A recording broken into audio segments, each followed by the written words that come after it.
یه چیزی که خیلی راحت میتونه گند بزنه به کل میکس شما تداخل فرکانسیه. تداخل فرکانسی چیزیه که ما از اول تا آخر تنظیم و میکسمون یکسره باید حواسمون بهش باشه که یه وقت صداهامون با هم دیگه این تداخل رو نداشته باشن، چون اگه تداخل داشته باشن دیگه یه جورایی فاجعه است دیگه. تداخل فرکانسی دیگه یه چیزیه که توی یه میکس حرفه‌ای اصلا نباید وجود داشته باشه. البته این که میگم اصلا وجود نداشته باشه، ما نمیتونیم کاری بکنیم اصلا وجود نداشته باشه، ولی در حدی باشه که اوکی باشه، یعنی مخاطب موزیکو گوش میکنه اوکی باشه، آسیبی به صداها وارد نشده باشه. حالا این موضوع هم به تنظیم مربوط میشه، هم به میکس مربوط میشه و کلا باید از همون اول حواستون باشه. اگر تنظیم کننده خودتون هستید که دیگه اوکی، از همون اول حواستون هست. اگر هم تنظیم کننده نیستید، روش هایی که بهتون میگم توی میکس رعایت بکنید، اونها رو باید حواستون بهش باشه. ما برای اینکه تداخل فرکانسی رو توی موزیکمون از بین ببریم، اول باید بدونیم که چه چیزهایی باعث میشه که تداخل فرکانسی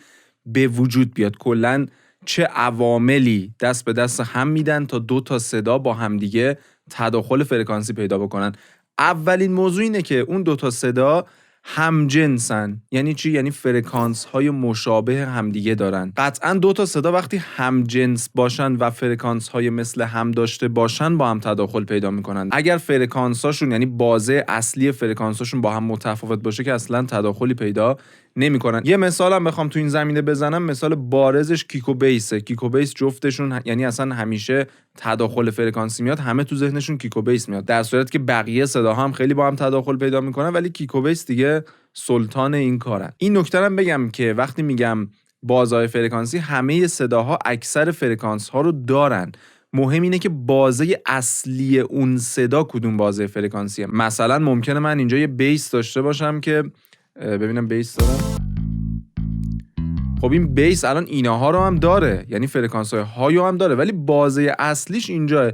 ما هم در مورد این بخش صحبت میکنیم. این تیکش اونقدی نیستش که بخواد تداخل پیدا بکنه. پس مورد اول اینه که صداهامون صداهای همجنسن و فرکانس های مشابه دارن. اگر تنظیم کننده خودتون هستید، بهتره صداهای انتخاب بکنید که با هم دیگه تداخل فرکانسی نداشته باشن. این دیگه چیزیه که از همون اول که میخوای ساختمون رو بسازی، داری ستوناشو درست میچینی، ستون نه، آهناشو داری، تیر آهناشو داری درست میذاری. بهترین حالتش اینه که دیگه اصلا تداخل فرکانسی به وجود نمیاد که شما بخواد رفعش بکنید. حالا فرض میکنیم شما صداهایی انتخاب کردید که بازهای فرکانسیشون با هم خیلی مشابهه و خیلی با هم دیگه میجنگن، توی یه بازه فرکانسی مشخص با هم تداخل زیادی دارن. اینجا دیگه پیشنهادی که میشه اینه که شما برید توی اون دوتا صدایی که اصلی تره رو پیدا بکنید، اون صدای فرعی تر رو که اولویت کمتری داره اکولایز کنید با صدای اصلی. یعنی چی؟ یعنی مثلا من میام اینجا توی بیس، کیکم اینجا اولویت بیشتری داشته. البته این کیک و بیس خیلی اولویت توشون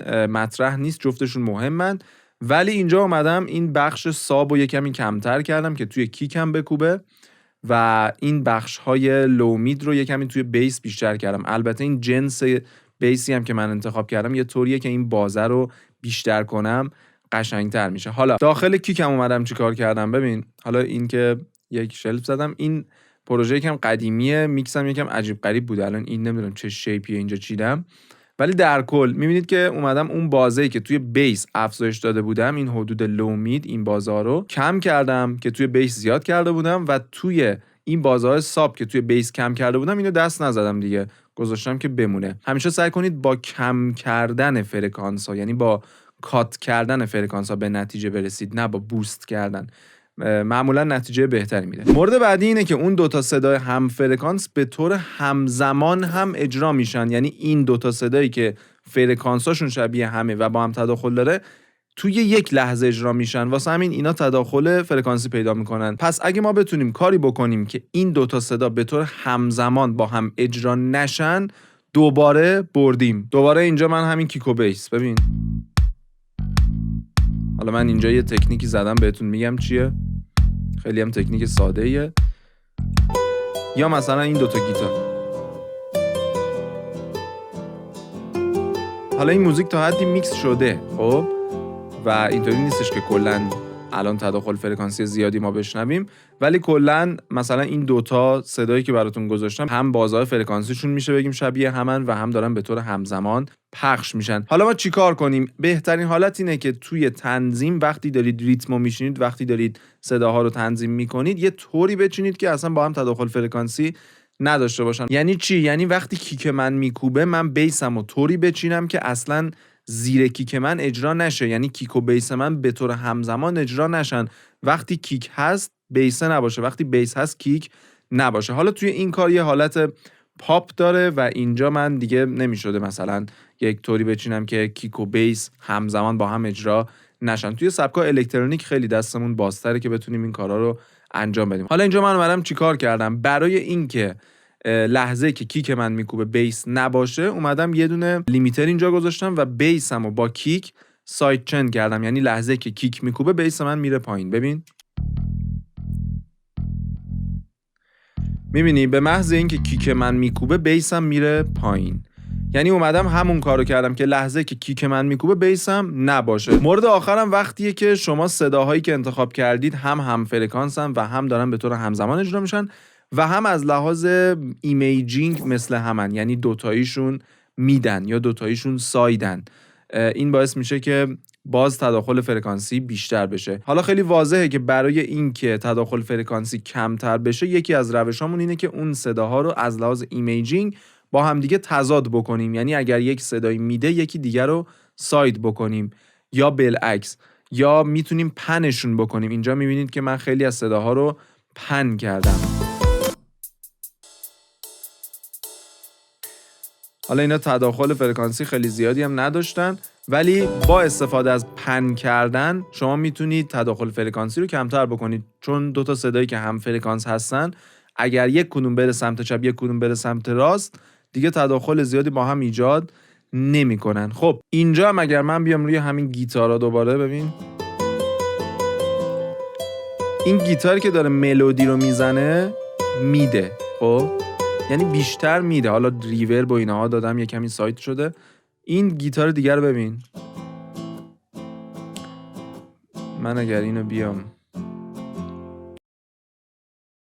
من دوباره میترسم این گیتاره رو باز کنم. کاری که کردم توش اینه که یه گزینه‌ای داره میاد یک دیلی میندازه بین بند چپ و راست و یه حالت سایدی میده به صدا برای اینکه این گیتار ساید تر باشه و ملودی من مید باشه. اگر اینو دقت بکنید خیلی ساید تر شنیده میشه نسبت به این یکی. خب پس با مید و ساید هم ما میتونیم این کار رو انجام بدیم. نکته خیلی مهمی که اینجا وجود داره، لازم نیست شما فقط از یک کدوم از این تکنیک‌ها استفاده بکنید. خیلی وقتا لازمه که شما از تمام این تکنیک‌ها استفاده بکنید تا اختلال فرکانسیتون کمتر بشه. یعنی چی؟